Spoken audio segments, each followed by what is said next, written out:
Bienvenidos a Sin Silencio Podcast.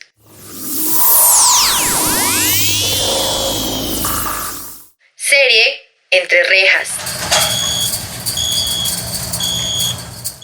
Este es un espacio desarrollado con la intención de conocer a fondo la realidad de miles de personas que hoy habitan los centros penitenciarios y carcelarios del país, específicamente dentro del Centro Penitenciario de Mujeres, más conocido como El Buen Pastor en Bogotá. La intención de este podcast es visibilizar por una parte el trabajo que se está ejecutando dentro y fuera de los centros penitenciarios para comprender de qué manera se está desarrollando el plan de resocialización y por otro lado conocer la realidad de las mujeres privadas de la libertad desde su cotidianidad. Por esto estuvimos recopilando relatos de personas que tuvieron experiencias dentro de este lugar, como lo son las mujeres privadas de la libertad, familiares que padecieron la situación, fundaciones que atienden las necesidades y luchan por la protección de los derechos humanos, practicantes universitarios de distintas carreras, pues son ellos quienes acompañan el proceso, el cual está establecido por el Ministerio de Justicia. Por lo que desarrollamos 5 capítulos, los cuales nos hablarán acerca de lo que es este desarrollo y cotidianidad dentro de los centros penitenciarios.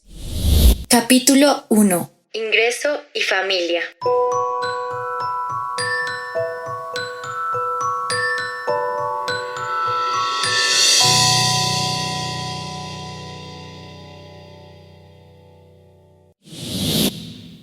Doris García, mujer pospenada. Cuando uno no está acostumbrado a estar entrando y saliendo de las cárceles, pues esta experiencia lo marca a uno definitivamente y cosas en la vida que se le van a olvidar, y cuando pasa y uno ve alguna cosa en la calle, muchas de esas cosas le hacen recordar todo ese tiempo que vivió, que fue un tiempo horrible, ¿sí? Así haya sido poquito, porque yo estuve 19 meses y medio, también estuve recluida allá. Hubo una aceptación de cargo, ¿eh?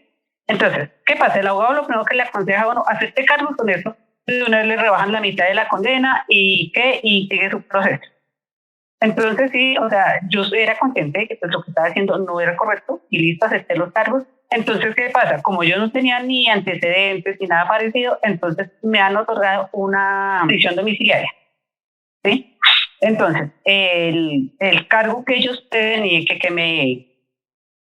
o sea, por lo que me iban a detener, me iban a juzgar, era violación de datos personales, ¿vale?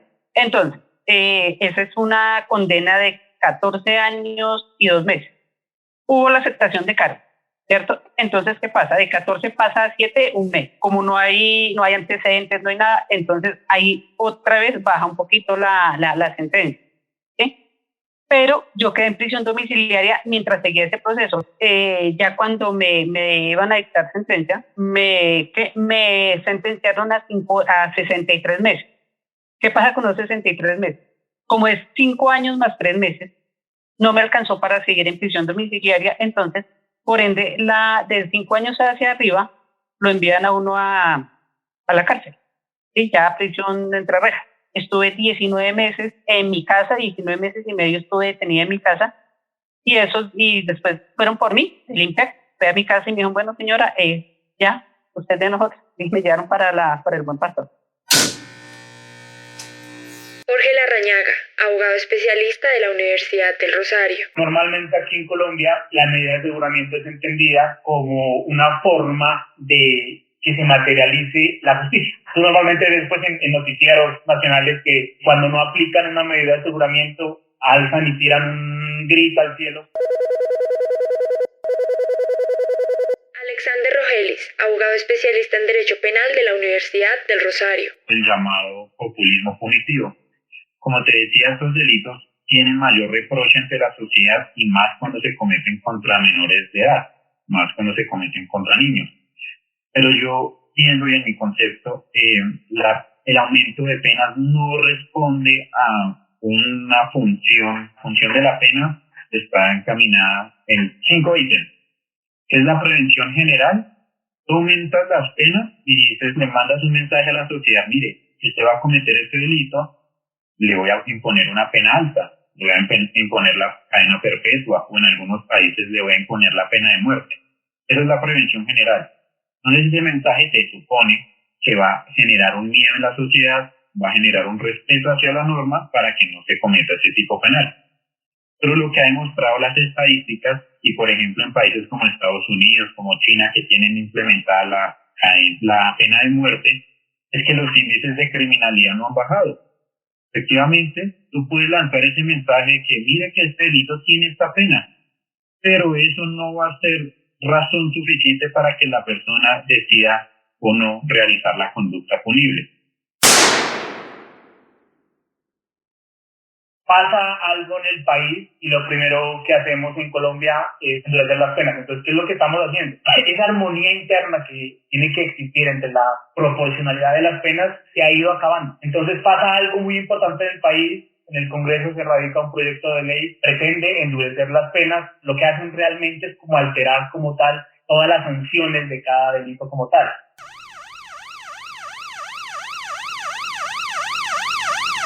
El derecho penal, o teóricamente hablando, el derecho penal es la última ratio, es la última opción que debe acudir tanto el Estado para castigar a una persona.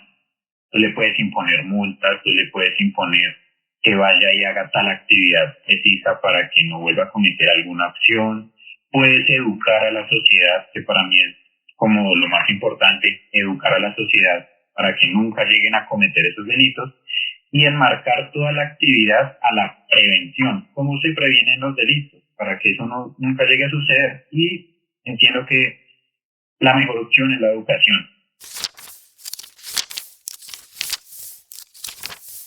¿Cuál debería ser el razonamiento? Defiendas en libertad y usted es inocente, hasta que un juez lo condene. Pero claro, como en Colombia un proceso puede durar prácticamente 8 años, entonces lo que estamos haciendo es enviar inocentes a la cárcel hasta que un juez diga si es inocente o no. En la gran mayoría de los casos es inocente y esa persona estuvo allá 2, 3 años. Después se vienen esas demandas grandes contra el Estado, precisamente por privación injusta de la libertad. La Defensoría del Pueblo es una entidad sumamente importante dentro del sistema penal acusatorio. Lastimosamente, por las posturas de las entidades y por las políticas de gobierno, esta entidad no cuenta con los recursos necesarios o los recursos suficientes para poder entrar a operar como debería operar. O sea, el deber ser de la misma se ve muy restringido debido a las limitaciones económicas, debido a las limitaciones en capacidad operacional y de reacción. Y yo considero, o sea, es un aporte como muy personal, que esta debería contar con los mismos recursos que tiene la Fiscalía General de la Nación. Debería contar con los mismos profesionales, con las mismas oportunidades que tiene, porque si tú vas a ver en un proceso penal, se supone que ambas partes tienen que tener la misma igualdad de armas. La Defensoría del Pueblo cuenta con muy pocos profesionales respecto de la Fiscalía General de la Nación. Un defensor público que pertenece a la Defensoría Pública también tienen muchos casos, pero extremadamente a ellos sí los considero. Y claro, algunos, no todos, irresponsablemente, porque hay que decirlo, le dicen a la persona que le fueron asignados: venga, acepte cargos, porque para ellos sería un proceso menos.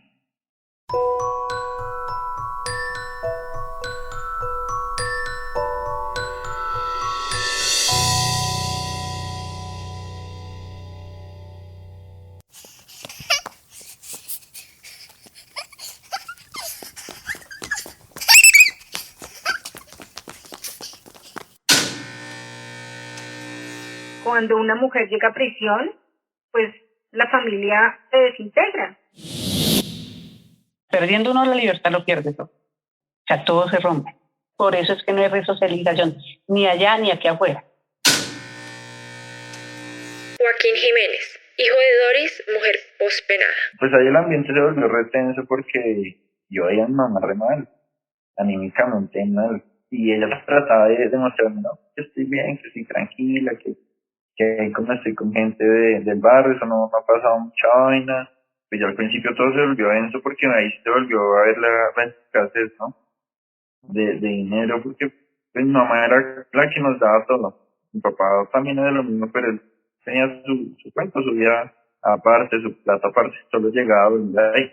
Ahí ellos empezaron a pelear muchísimo, y yo también con mi mamá. Entonces pues ahí la convivencia se volvió fuerte, había mucha pelea todo el tiempo, tocó empezar a vender cosas, tocó vender la casa. la convivencia se volvió tan densa que si hubieron problemas fuertes de agresión y yo sí me la pasaba en la calle, porque no me gustaba estar en la casa porque no me podía estar. Ahí mi mamá pues se alejó como un poco de todo. Mi mamá también tuvo como ahí unos roces con mi papá donde mal, tratando también la agredió, eso se volvió un caos esa casa. Claudia Cardona, pospenada y fundadora de Corporación Humana, organización de derechos humanos de mujeres. Quedan los niños a la deriva. Me preguntaban qué entidad se hace cargo de los hijos de las mujeres que llegan a prisión. ¿O qué pasa? Que si hay una política con respecto a eso. No hay una política con respecto a eso. Lo único que dicen es que si yo pido prisión domiciliaria porque tengo a mis hijos menores y voy a ir a la cárcel y mis hijos van a quedar solos, lo primero que dice en el juzgado es, pues van a quedar solos, pues mandémoslos a bienestar familiar. Cuando sabemos que en bienestar familiar se han presentado muchos casos de violencia, y lo que menos quieren las mujeres es que sus hijos lleguen a bienestar familiar. Por tanto, los hijos quedan a la deriva, ¿sí? Las mujeres no informan que sus hijos quedan ahí, quedan a la deriva, y el hijo mayor es el que coge las riendas de la casa para poder sostener a los otros hermanitos.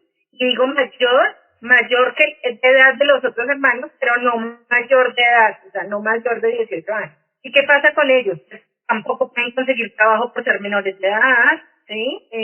No, y lo único que pueden acceder es a hacer lo mismo por lo que hacía su mamá. Es lo más fácil. Entonces, acceden a esto, si es ventas de drogas, pues venden drogas, de ahí le dan comida a sus hermanos, pero está expuesto en la calle.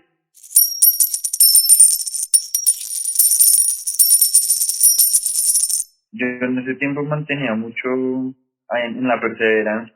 Nosotros siempre hemos sido de ahí toda la vida, solo nos cambiamos ya al 80 porque como por vainas de mi papá. Pero siempre todos los días me iba allá, subía allá, mantenía allá tenía todos mis conocidos. Entonces pues ese barrio es todo denso. Y ahí ya yo pues en todo ese tiempo siento que sí me separé un poco con mi mamá, que no sé, hasta la sentía que me caía mal, tenía rabia de todo lo que había pasado, porque yo sabía que después de que ya estuvieran, o sea, ya todo iba a cambiar para mí al 100 y pues me da rabia y tristeza porque no sabía en realidad qué iba a pasar. Prácticamente vivir con mi papá y vivir con mi papá era pues estar solo todo el tiempo. Como que nos veíamos en la noche, ¿cómo está? ¿Qué hizo? Pues, listo, hasta mañana. Y todo el día, sí, me la pasaba en la calle, por ahí, con amigos.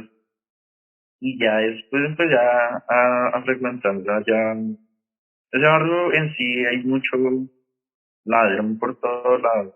O sea, gente que no es de allá ladrón. Sí. Como todo el mundo conocía a mi papá y a mi mamá, y me decía, qué bueno que el hijo de Luis, que el larguito, y me llevan por allá a parchar con gente que, pues, que escuchas, ladrones, gente que está en otro ambiente. Y yo ahí dejé de patinar, de montar tal, ya, como que todo me sabía mierda después de mi mamá, porque, no sé, ya todo se volvió re duro. Sí, esa era solo. Pues ahí yo tenía ahí te estoy hablando de cuando tenía 15 años, eso en un lapso de 6 meses. Pasó, pues, de todo, ya yo lo pasaba, sí, robando, rompíamos los vidrios de los carros, nos hacemos un Monserrate y también ahí robamos.